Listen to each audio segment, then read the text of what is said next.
The little boy was picking up a fallen apple in the middle of the street, but he didn't notice a car speeding towards him. In the next moment, the boy was hit and thrown into the air, his life hanging in the balance. The wealthy driver quickly got out of the car and ran to check on the boy. When he saw the child still unconscious, he immediately shouted, "Where are his parents?" Seeing no parents around, he quickly rushed the boy to the hospital. However, the doctor said the boy's life was saved, but if he was to fully wake up, he needed to be transferred to a bigger hospital in the city. The wealthy man immediately arranged for a plane to take the boy to the city for better treatment.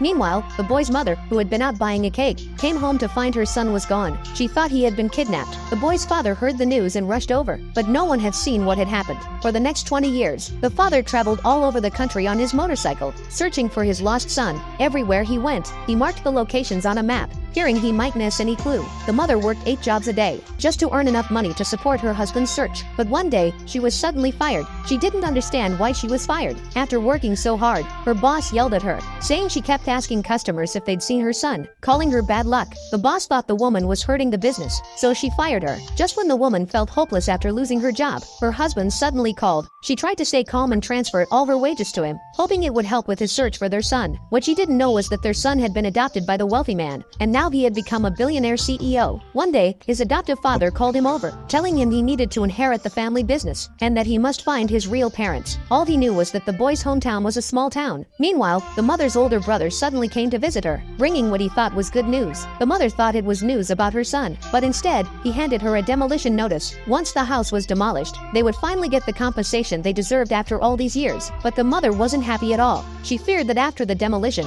if her son returned, he wouldn't be able to find their home. She decided to stay and guard the house. Soon after, the CEO arrived in the small town by private jet. After 20 years, he had no idea how his parents were doing. At the same time, the demolition manager came to report. He said the new area's demolition work was almost complete, but there was one stubborn family that refused to sign the contract. He asked the CEO if they should force the demolition. The CEO immediately said no. His company never forced demolitions. He wanted to handle the situation personally and asked to be taken to the site. What the CEO didn't know was that the stubborn family was his own. Since the CEO was inspecting the branch office in the town, all the employees were there to greet him. Meanwhile, the mother was handing out missing person flyers on the street. She heard that a big shot was coming to the small town and decided to try her luck. However, the CEO's cousin, worried the woman might ruin the welcome event, pushed her to the ground without hesitation. He ripped up all her flyers and yelled at her, "Are you done yet? All you do is look for your son. You forget that you lost him in the first place." After